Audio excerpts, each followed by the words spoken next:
Assalamualaikum warahmatullahi wabarakatuh.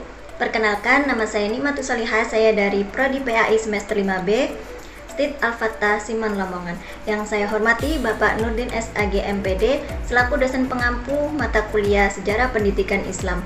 Langsung saja saya di sini akan mempresentasikan atau memaparkan materi tentang sejarah pendidikan Islam di Indonesia pada masa era reformasi atau Orde Baru. Adapun rumusan masalahnya terdapat 6 poin. Yang pertama, bagaimana sejarah pendidikan Islam di Indonesia pada masa Orde Baru. Dan yang kedua, bagaimana perkembangan kurikulum pada masa Orde Baru. Dan yang ketiga, bagaimana sejarah pendidikan Islam di Indonesia pada masa era reformasi. Yang kemudian, bagaimana perkembangan kurikulum pada era reformasi. Nah, yang kemudian bagaimana analisis pendidikan Islam di Indonesia pada era reformasi. Dan yang terakhir, bagaimana korelasi pendidikan Islam di Indonesia antara Orde Lama dan era reformasi. Adapun tujuannya juga terdapat 6 poin. Yang pertama, untuk menganalisis sejarah pendidikan Islam di Indonesia pada Orde Baru. Nah, yang kedua, untuk mendeskripsikan perkembangan kurikulum pada masa Orde Baru. Nah, yang ketiga, untuk menganalisis sejarah pendidikan Islam di Indonesia pada era reformasi. Yang selanjutnya, untuk mendeskripsikan perkembangan kurikulum pada era reformasi. Yang kelima, untuk menganalisis pendidikan Islam di era reformasi.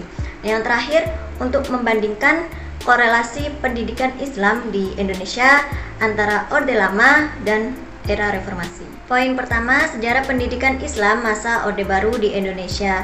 Nah, yang akan kita bahas nanti, yang pertama pengertian Orde Baru, dan yang kedua kebijakan politik dan ekonomi Orde Baru. Nah, yang ketiga keadaan pendidikan Islam zaman Orde Baru. Nah, yang keempat faktor-faktor pendukung kemajuan pendidikan Islam masa Orde Baru. Nah, yang kelima kurikulum Orde Baru. Nah, jadi yang pertama pengertian.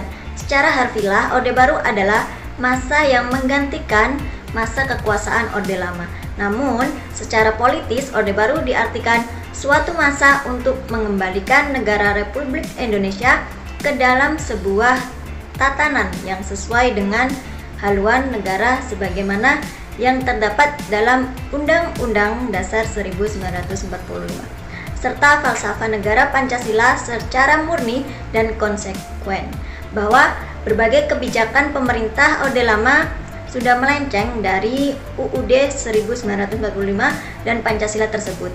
Pemerintah Orde Lama misalnya sudah mengganti UUD 1945 dengan USDEK dan mengganti Pancasila dengan Nasakom. Apa itu? Nasionalisme, agama, dan komunis, yang secara logika sulit dipertemukan antara ketiganya. Pancasila misalnya mengakui adanya Tuhan, sedangkan komunis tidak bertuhan. Perpindahan kekuasaan dari Orde Lama ke Orde Baru ini menemukan momentumnya ketika Soekarno, Presiden pertama Republik Indonesia, dituduh terlibat dalam gerakan 30 September Partai Komunis Indonesia atau yang sering disebut G30 SPKI, yang menelan korban 7 orang jenderal dan 1 orang putri Jenderal Abdul Haris Nasution bernama Ade Irma Suryani. Dengan keterlibatan dalam peristiwa tersebut, Soekarno dianggap sudah mengkhianati Pancasila yang dibuatnya sendiri, dan karenanya ia harus melepaskan jabatannya sebagai Presiden Republik Indonesia. Untuk itu Soekarno diminta untuk menyerahkan kekuasaan kepada Soeharto melalui apa? Melalui surat pemerintah 11 Maret atau Supersemar. Nah, kejatuhan Soekarno juga sejalan dengan adanya 3 tuntutan rakyat atau disebut Tritura, yakni bubarkan PKI, turunkan harga barang, dan bersihkan para pejabat dari antek-antek PKI. Selanjutnya, melalui sidang Majelis Permusyawaratan Sementara atau MPRS, Soeharto ditetapkan sebagai Presiden Republik Indonesia dengan tugas memulihkan keamanan dan kestabilan negara dalam berbagai bidang, serta menyelenggarakan pemilihan umum atau pemilu. Untuk kepentingan ini, Soeharto dan kawan-kawannya membentuk organisasi politik golongan karya yang terdiri dari unsur pejabat yang progresif, ABRI, dan beberapa tokoh elit politik yang mengedepankan kerja nyata daripada berwacana. Pada pemilu tahun 1970-an, Golkar keluar sebagai pemenang yang selanjutnya, memudahkan bagi Soeharto untuk dipilih oleh MPR yang mayoritas Golkar untuk menjadi presiden selama 5 periode antara sekitar 32 tahun, yakni sejak tahun 1967 sampai 1998. Adapun kebijakan politik dan ekonomi Orde Baru. Secara umum, kebijakan Orde Baru diarahkan pada pembangunan ekonomi yang didukung kondisi politik dan keamanan yang untuk mendukung terlaksananya ini, pemerintah menggunakan pendekatan sentralistik dan monoloyalitas dalam seluruh aspek kehidupan. Pada bidang politik, sentralisasi terjadi dengan cara menyederhanakan partai politik menjadi tiga, yaitu pertama Golkar mewakili pemerintah, pegawai, dan karyawan. Yang kedua, Partai Persatuan Pembangunan yang mewakili kelompok Islam. Nah, yang kemudian ada Partai Demokrasi Indonesia yang mewakili kelompok nasionalis dan lainnya. Dalam praktiknya, partai ini bersifat 3-in-1. Apa itu? 3 tapi 1. Untuk memusatkan kekuasaan pada Golkar juga membentuk berbagai organisasi kemasyarakatan dan keagamaan yang merupakan underbau Golkar. Bagi kalangan pemuda dibentuk Komite Nasional Pemuda Indonesia atau KNPI, Angkatan Pemuda Indonesia AMPI. Bagi para pegawai negeri sipil PNS dibentuk KOPRI, Klub Pegawai Republik Indonesia. Bagi para istri pegawai negeri sipil dibentuk Dirmawati, dan bagi para putra-putri dibentuk Karang Taruna. Dalam bidang keagamaan, Golkar selain menguasai Majelis Ulama Indonesia, juga menguasai jamaah masjid. Nah, Golkar juga berusaha menghimpun para dai dan pengelola pengajian dan majelis taklim dengan cara membentuk Majelis Taklim Al-Hidayah mulai dari tingkat pusat sampai dengan tingkat kelurahan. Yang selanjutnya, kebijakan pemerintah Orde Baru dalam bidang ekonomi mengambil bentuk sentralisasi dan monopoli. Upaya ini dilakukan untuk Golkar dengan cara membentuk organisasi atau asosiasi yang mengatur dan mengendalikan perekonomian mulai dari tingkat nasional sampai dengan daerah. Pada tingkat petani misalnya, dibentuk asosiasi petani yang beraneka ragam yang dikoordinasikan oleh Koperasi Unit Desa atau KUD. Tidak hanya itu, monopoli juga terjadi pada asosiasi usaha ekonomi lainnya seperti industri, perdagangan, jasa, dan lain sebagainya. Hegemoni Orde Baru dalam bidang ekonomi ini juga semakin signifikan setelah anak-anak pejabat pemerintah terjun dalam bidang bisnis.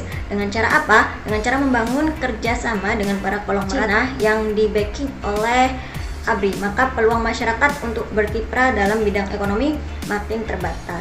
Karena demikian, kuatnya dukungan pejabat, ABRI, dan konglomerat, maka bisnis anak pejabat ini makin signifikan dan menguasai praktik kecurangan, manipulasi, korupsi, dan nepotisme politik, ekonomi, dan militer sudah dikuasai oleh Orde Baru. Untuk mendukung kepentingannya, maka dengan mudah Orde Baru dapat menguasai segala bidang kehidupan masyarakat. Nah, dengan demikian sentralisasi, monoloyalitas, dan monopoli ini terjadi pada seluruh bidang kehidupan bangsa Indonesia. Selanjutnya, dalam rangka melanggengkan kekuasaannya itu, Orde Baru telah menjadikan angkatan bersenjata bukan lagi sebagai alat negara, melainkan sebagai alat penguasa. Dalam hubungan ini, pemerintah Orde Baru misalnya berusaha membungkam kebebasan pers dan sekaligus izin terbitnya. Pemerintah juga berusaha melarang kegiatan demonstrasi dan menjebloskannya ke dalam tahanan bagi mereka yang tidak memerhatikan larangan tersebut. Pemerintah Orde Baru juga sering melarang dan membubarkan kegiatan dakwah atau pengajian yang dianggap tidak sejalan dengan pemerintah.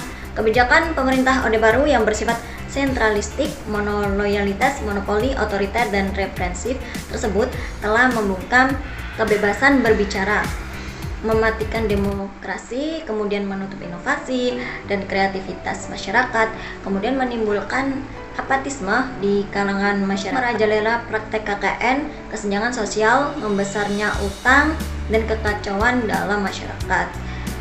Dari keadaan inilah memicu timbulnya gelombang protes dari kalangan elit, politik, mahasiswa, dan seluruh lapisan masyarakat, dan mereka menuntut DPR atau MPR untuk menurunkan Soeharto, hingga Soeharto secara terpaksa harus lengser ke Prabon, meletakkan jabatannya dan menyerahkan kepada wakilnya, yakni Profesor Dr. Ing Habibie pada tahun 1998. Adapun keadaan pendidikan Islam zaman Orde Baru. Nah, pada dasarnya seluruh kebijakan yang lahir pada zaman Orde Baru, termasuk dalam bidang pendidikan, diarahkan pada upaya menopang pembangunan dalam bidang ekonomi yang didopang oleh stabilitas ekonomi dengan pendekatan yang sentralistik, monoloyalitas, dan monopoli. Kebijakan dalam bidang politik, yang pertama masuknya pendidikan Islam ke dalam sistem pendidikan nasional. Hal ini dimulai dengan lahirnya surat keputusan bersama 3 menteri atau SKB 3 menteri, yaitu Menteri Pendidikan Nasional, kemudian ada Menteri Agama, dan Menteri Dalam Negeri. Selain itu, lahir pula Undang-Undang Nomor 2 Tahun 1989 yang memasukkan pendidikan Islam mulai dari tingkat taman kanak-kanak hingga perguruan tinggi sebagai bagian dari sistem pendidikan nasional yang berhak mendapatkan perlakuan yang sama dalam bidang regulasi, bantuan keuangan, dan sumber daya manusia.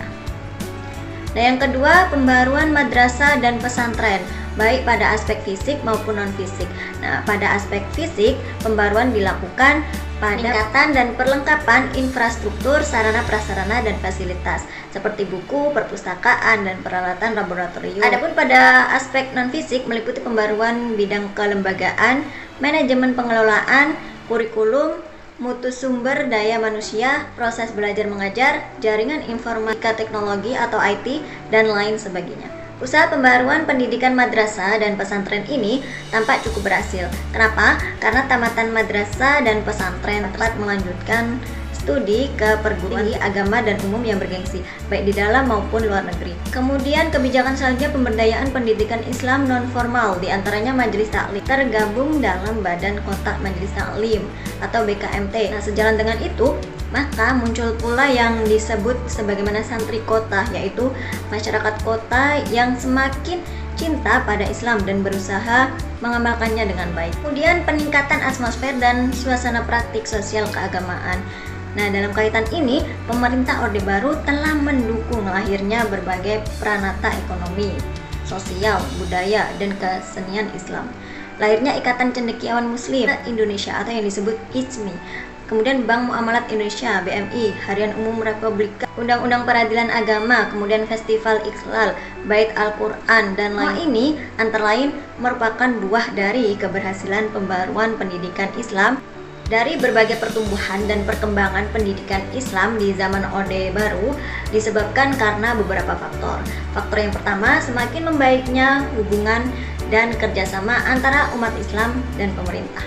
Pemerintahan Orde Baru di bawah pimpinan Presiden Soeharto berkuasa lebih kurang 32 tahun yang dapat dibagi ke dalam 2 bagian, yakni selama 16 tahun pertama, hubungan antara umat Islam dan pemerintah Orde Baru dalam keadaan tidak harmonis, sebagaimana yang terlihat pada peristiwa Tanjung Priuk. Namun, pada 16 tahun kedua, hubungan politik antara umat Islam dan pemerintah Orde Baru mulai mencair, bahkan menunjukkan keadaan harmonis.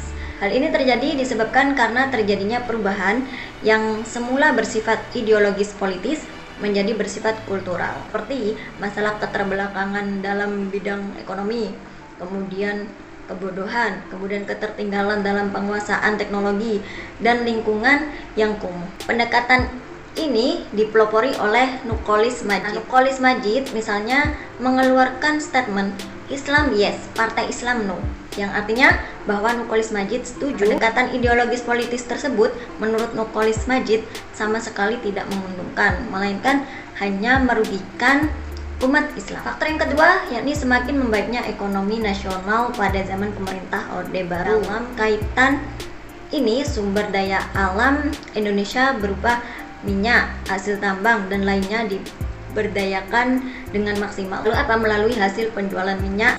Selain itu, kegiatan di bidang. Nah, melalui dana yang besar inilah pemerintah Orde Baru dapat membangun program pembaruan pendidikan semakin stabil dan amannya pemerintahan. Pada zaman Orde Baru, Indonesia dikenal sebagai negara yang aman dan stabil di kawasan Asia Tenggara. melalui apa? Melalui program penataan P4. Apa itu? Pedoman, penghayatan, dan pengamalan serta Pancasila. Keadaan ini selanjutnya telah mengundang para investor asing untuk menanamkan modalnya di Indonesia. Berdasarkan urutan rumusan masalah, yang selanjutnya yakni tentang kurikulum pada masa Orde Baru. Yang pertama ada kurikulum 1968 berisi kelompok pembinaan Pancasila, pengetahuan dasar, dan kecakapan khusus. Nah, penekanannya hanya dalam segi intelektual saja. Yang kedua ada kurikulum 1975 ditekankan agar lebih efektif dan efisien berdasarkan MBO manajemen by objektif. Kemudian ada kurikulum 1984 berisi proses skill approach model CBSA cara belajar siswa aktif atau SAL student active learning. Kemudian ada kurikulum 1994 berisi muatan nasional dan muatan lokal. Jenis pendidikan pada masa Orde Baru terdiri atas pendidikan formal, pendidikan informal, dan pendidikan non-formal. Setelah tadi membahas tentang Orde Baru, lanjut ke pembahasan selanjutnya, yakni sejarah pendidikan Islam era reformasi di Indonesia. Di sini akan membahas pengertian reformasi, kebijakan politik pemerintah era reformasi, kemudian keadaan pendidikan Islam zaman reformasi, dan yang terakhir kurikulum pada era reformasi. Yang pertama, pengertian era reformasi. Pengertian era reformasi secara harfiah yakni membentuk atau menata kembali. Sedangkan secara lazim, era reformasi adalah masa pemerintahan yang dimulai setelah jatuhnya pemerintahan Orde Baru pada tahun 1998. Nah, mengenai proses kejatuhan Presiden Soeharto yang selanjutnya digantikan oleh Presiden B.J. Habibie. Karena pemerintahan Soeharto dianggap sudah tidak dapat diharapkan lagi untuk membawa rakyat Indonesia ke arah kehidupan yang demokratis, aman, damai, tertib, sejahtera, laik, dan baik. Pemerintahan Presiden Soeharto pada menjelang kejatuhannya dianggap telah menutup keran demokrasi dengan menggunakan angkatan bersenjata yang bertindak represif, kemudian melakukan monopoli dan sentralisasi pada semua aspek kehidupan. Kemudian membiarkan merajalelanya korupsi, kolusi, dan nepotisme, dan membesarkan ketergantungan negara pada utang luar negeri, kemudian memberikan peluang yang terlalu besar kepada China dan pihak asing untuk menguasai aset negara. Pemerintahan Presiden Soeharto dianggap tidak berdaya lagi dalam mengatasi berbagai masalah tersebut, dan karenanya perlu diganti oleh pemerintahan yang baru yang lebih reformis. Kemudian ada kebijakan politik pemerintah era reformasi. Yang pertama, memberikan peluang yang lebih luas kepada masyarakat untuk mengekspresikan kebebasannya, atau yang lebih dikenal dengan menumbuhkan praktek demokrasi dalam politik, ekonomi, pendidikan, dan hukum. Yang kedua, memberikan kebebasan kepada daerah untuk mengatur sebagian wewenangnya dalam penyelenggaraan pemerintahan melalui apa? Melalui Undang-Undang Nomor 23 Tahun 2003 tentang otonomi daerah, yang kemudian mengembalikan peran dan fungsi Angkatan Bersenjata Republika Indonesia atau ABRI kepada tugas utamanya sebagai alat negara dan bukan alat penguasa. Kemudian menyelenggarakan pemerintah yang bersih dan bebas dari korupsi, kolusi, dan nepotisme. Dengan cara apa? Cara membentuk pengadilan tindak pidana korupsi dan Komisi Pemberantasan Korupsi atau KPK, yang kemudian ada membebaskan pegawai negeri sipil dari kegiatan politik dan menjadikan Kopri sebagai organisasi pegawai negeri yang profesional, mandiri, dan lepas dari pengaruh intervensi dan pengendalian Golkar. Kemudian ada menciptakan suasana yang aman, tertib, adil, dan sejahtera dengan menciptakan berbagai lapangan kerja bagi masyarakat. Kemudian ada membebaskan negara dari beban utang luar negeri yang melebihi kemampuan untuk membayarnya. Yang selanjutnya, mengembalikan kedaulatan kepada rakyat dengan cara menyelenggarakan pemilihan presiden, wakil presiden, gubernur, bupati, dan wakil kota secara langsung oleh masyarakat. Nah, dengan dibukanya keran demokratis yang bebas dan bertanggung jawab pada era reformasi ini, setiap lembaga penyiaran memiliki kebebasan berbicara secara lebih luas. Setelah kebijakan, ada keadaan pendidikan Islam zaman reformasi. Sejalan dengan berbagai kebijakan tersebut, telah menimbulkan keadaan pendidikan Islam yang secara umum keadaannya jauh lebih baik dari keadaan pendidikan pada masa pemerintahan Orde Baru. Nah, keadaan pendidikan tersebut dapat dikemukakan sebagai mana pertama, satu, kebijakan tentang pemantapan pendidikan Islam sebagai bagian dari sistem pendidikan nasional. Nah, upaya ini dilakukan melalui penyempurnaan Undang-Undang Nomor 2 Tahun 1989 menjadi Undang-Undang Nomor 20 Tahun 2003. Jika pada UU Nomor 2 Tahun 1989 hanya menyebutkan madrasah saja yang masuk ke dalam sistem pendidikan nasional, maka pada UU Nomor 20 Tahun 2003 yang masuk ke dalam sistem pendidikan nasional termasuk pesantren, Ma'had Ali, Rodot Atfal, kemudian ada majelis taklim. Nah, dengan masuknya ke dalam sistem pendidikan nasional, maka selain eksistensi dan fungsi pendidikan Islam semakin diakui, juga semakin menghilangkan kesan diskriminasi dan dikotomi. Nah, sejalan dengan itu, maka berbagai perundang-undangan dan peraturan yang merupakan turunannya seperti UU Nomor 14 Tahun 2005 tentang guru dan dosen, Peraturan Pemerintah Nomor 19 Tahun 2005 tentang Standar Nasional Pendidikan, Peraturan Pemerintah Nomor 74 Tahun 2005 tentang sertifikasi guru dan dosen. Nah, yang kedua, kebijakan tentang peningkatan anggaran pendidikan Islam. Dan ini misalnya terlibat pada ditetapkannya anggaran pendidikan atau APBN yang di dalamnya termasuk gaji guru dan dosen, biaya operasional pendidikan.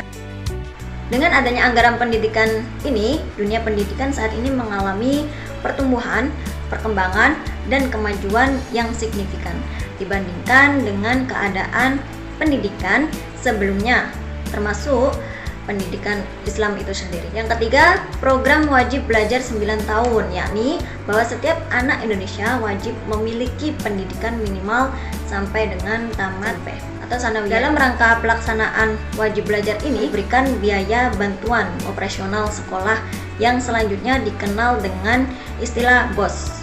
Nah, yang keempat, penyelenggaraan sekolah bertaraf nasional atau SBI internasional, yaitu pendidikan yang seluruh komponen pendidikannya menggunakan standar nasional dan internasional, yakni visi misi dan lainnya harus berstandar nasional dan internasional. Untuk keperluan ini, maka pemerintah melakukan pemetaan terhadap kondisi objektif lembaga pendidikan yang layak untuk ditetapkan sebagai yang bertaraf nasional dan yang bertaraf internasional. Kementerian Pendidikan Nasional menyediakan sebuah Direktorat Peningkatan Mutu Pendidikan. Yang kelima, ada kebijakan sertifikasi guru dan dosen bagi semua guru dan dosen, baik negeri maupun swasta, baik guru umum maupun guru agama, baik guru yang berada di bawah Kementerian Pendidikan Nasional maupun Kementerian Pendidikan Agama. Kemudian pengembangan kurikulum berbasis kompetensi tahun 2004 dan kurikulum tingkat satuan pendidikan pada tahun 2000. Para peserta didik tidak hanya dituntut menguasai materi pelajaran, melainkan juga dituntut memiliki pengalaman berdasarkan pengetahuan. Dan pendekatan pembelajaran yang tidak hanya berpusat pada guru atau teacher centris, melalui kegiatan kan juga berpusat pada murid atau student centris, melalui kegiatan penerapan manajemen yang berorientasi pada pemberian pelayanan yang baik dan memuaskan kepada para pelanggan, atau to give good service and satisfaction for all customers, sebagaimana yang terdapat pada konsep Total Duality Management dari Peraturan Pemerintah Nomor 19 Tahun 2005 tentang Standar Nasional Pendidikan. Mengubah nomenklatur dan sifat madrasah menjadi sekolah umum yang berciri khas keagamaan. Dengan ciri ini, maka madrasah menjadi sekolah umum plus strategi yang perlu direncanakan untuk memperbaiki pendidikan Islam masa depan, yakni. Nah, kemudian kurikulum pada masa reformasi. Yang pertama ada kurikulum berbasis kompetensi atau KBK. Kurikulum ini diterapkan sejak tahun 2004 secara materi. Nah, kurikulum 2004 ini tidak jauh berbeda dari kurikulum 94. Perbedaannya hanya pada cara para murid belajar di kelas. Kegiatan di kelas, para siswa bukan lagi objek, namun siswa menjadi subjek. 2004, para murid dituntut aktif mengembangkan keterampilan untuk menerapkan iptek tanpa meninggalkan kerjasama dan solidaritas, meski sesungguhnya antar siswa saling berkompetensi. Nah, kurikulum 2004, peran guru hanya bertindak sebagai fasilitator. Nah, kurikulum yang kedua yakni kurikulum tingkat satuan pendidikan atau KTSP. Kurikulum ini tidak jauh berbeda dari KBK. Kurikulum ini memang pada dasarnya dan sebenarnya sama dengan KBK, hanya saja perbedaannya terletak pada suatu wewenang di dalam proses penyusunannya. Kurikulum berikutnya yakni kurikulum 2013 atau K13. Nah, kurikulum ini lebih menekankan kepada aspek dari cara bersikap, yakni meliputi aspek keterampilan, aspek pengetahuan, dan juga aktif dalam sesuatu hal. Nah, sistem dalam kurikulum ini sebenarnya mengadopsi dari kurikulum KBK, yaitu siswa dan siswi yang harus aktif melakukan pengamatan, kemudian bertanya kepada guru dan sebagainya. Selanjutnya yakni analisis sejarah pendidikan Islam pada era reformasi. Ketika mantan Presiden Soeharto membaca surat pengunduran diri pada tanggal 21 Mei tahun 98, maka di situ berakhir sudah suatu era yang dinamakan Orde Baru. Hal ini merupakan awal berdirinya era baru yang mampu merubah berbagai tatanan kehidupan bernegara di Indonesia, terutama dalam bidang pendidikan Islam di Indonesia itu sendiri.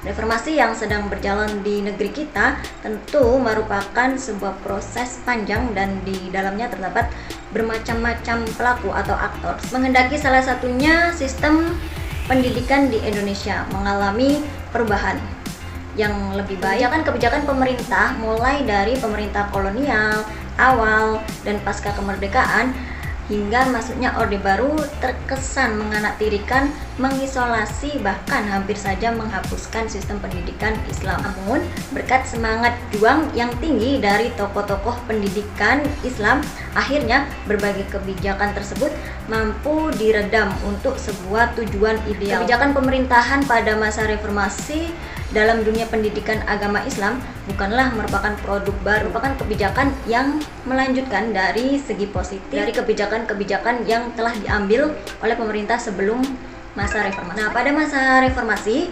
pendidikan agama Islam lebih diperhatikan dan disamakan kedudukannya dengan pendidikan umum. Setelah membahas analisis sejarah pendidikan Islam pada masa era reformasi, selanjutnya kita ke pembahasan yang terakhir, ini tentang korelasi pendidikan pada masa Orde Lama dan era reformasi. Nah, pendidikan dalam konteks Orde Lama berusaha membangun masyarakat sipil yang kuat, yang berdiri di atas demokrasi, kesamaan hak dan kewajiban antara sesama warga negara, termasuk dalam bidang pendidikan. Ini juga pemerintah menaruh perhatian yang cukup serius untuk memajukan pendidikan, seperti di dalam pemerintahan Menteri Pendidikan Ki Hajar Dewantara dikembangkan pendidikan dengan sistem amon dan semboyan ing garso sum tulodo ing madya mangun karso tuturi handayan. Jadi dalam era ini atau Orde Lama, pendidikan belum tertata dengan baik. Sedangkan dalam era reformasi, pendidikan mulai dirumuskan dengan kebijakan-kebijakan yang cukup formatif, di mana bentuk kurikulum menjadi berbasis kompetensi. Begitu pula bentuk pelaksanaan pendidikan berubah dari sentralistik Orde Lama menjadi desentralistik pada era reformasi. Jadi dalam era reformasi ini pendidikan mengalami peningkatan yang cukup baik atau sudah pada taraf baik. Oke, karena materi sudah saya sampaikan semuanya, di sini kita masuk ke kesimpulan. Jadi kalian langsung bisa baca kesimpulan yang sudah saya tampilkan terkait kesimpulan antara materi yang sudah saya sampaikan dari Orde Baru sampai ke korelasi antara Orde Lama dan reformasi. Alhamdulillah kita sudah selesai di akhir video. Sebelum saya akhiri, saya ucapkan terima kasih kepada Bapak pengampu mata kuliah Sejarah Pendidikan Islam, yakni Bapak Nurdin SAG MPD, dan juga kepada kalian semuanya. Thanks for your attention and thanks for watching. See you for next video. Bye bye. Jangan lupa like, comment, share, dan juga subscribe ya. Semoga bermanfaat. Warahmatullahi wabarakatuh.